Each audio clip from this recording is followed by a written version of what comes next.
find new friends walking in a minefield. My ex said, how you doing? I said, really only time heals. I had a lot of questions that never got answered. I don't believe in love, but don't tell me to cancel. I'm bad at being patient, I know my destination. They say congratulations, Jit, you don't know me. If you know me, know your place. I ain't faking place. This gun's been kind of hush-hush for the last little while, but you guys, of course, have seen it in pictures and gameplays and all sorts of things. This has quickly become my kind of primary weapon in my airsoft arsenal, and I could not be more happy with it. It is my competition gun, it's my goofing around gameplay gun, and I think it's a very solid gun, built to last, and this thing is really, really enjoyable. It is, of course, the SSG1, the most hated airsoft gun out there, but I have gone and made it even more hateable.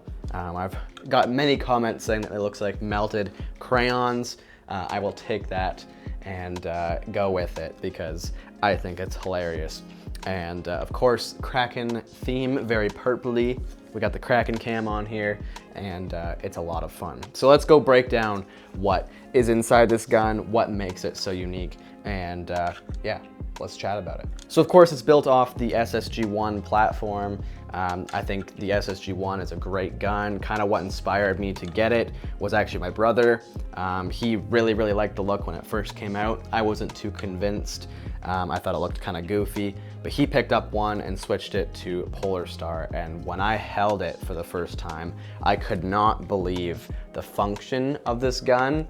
I think it serves a very specific purpose, and I think a lot of people don't give the gun credit for that. I think there's so many good function things going on here with the drop stock and with the barrel setup that I just really, really like, and we'll kind of talk about that as we go along here. But this is, of course, my competition gun mainly. That's really the main reason why I built it, and it, of course, is amazing for that. Real quick, I do have a tracer adapter for the front here that I can screw on and off and quickly mount my tracer on there. If I'm playing indoors, I have to play with the tracer. It's an absolute must. And yeah, so definitely good to have one of those. The outer barrel here, really slim design. It's actually just the stock SSG1 outer barrel, and I love the slim design of it. I think it serves its purpose. It's not meant to be anything extra. I never attach any foregrips or anything like that to any of my guns. This gun is a really lightweight gun, and a lot of that is due to the lack of a handguard, and you can almost run this gun as a pistol, and is it the most effective? Absolutely not.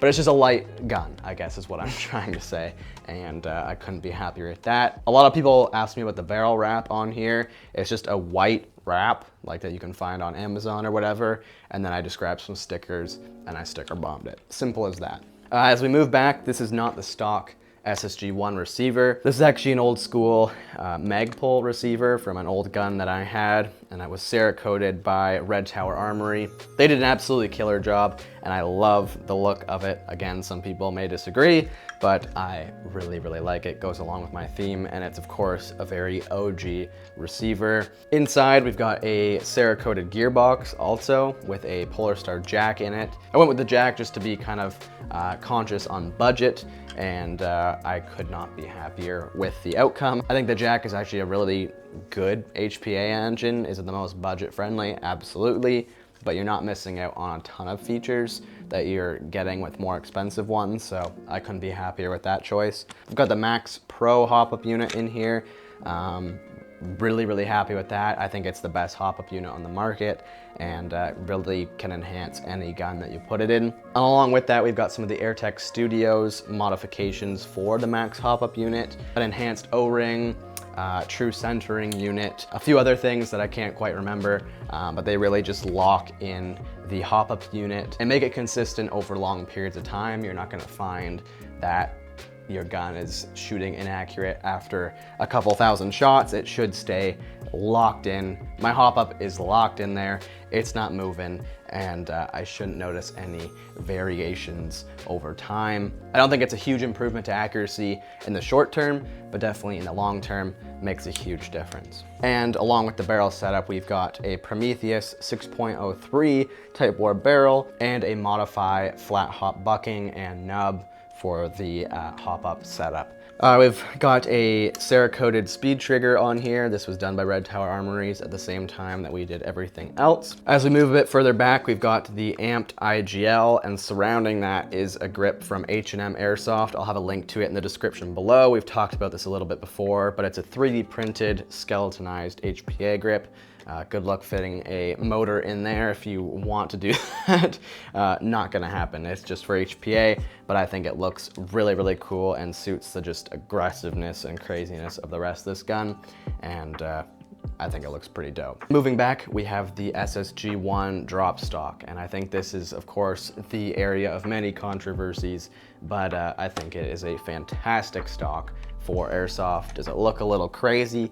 Absolutely, but it's fun. And really what I love about this stock is just how natural it is. Even with one hand, I can just pull myself right into the position that I want to be firing in. It's not pulling myself down into it or any weird things. It's right there every time, bang on. I know exactly where it's going. And honestly, it makes a huge difference when you're competing and on the field, especially when you're wearing a paintball mask. This thing is incredible. And of course you can swivel it to how you like it. I personally like a bit angled, and yeah, I just find it suits my play style very, very well.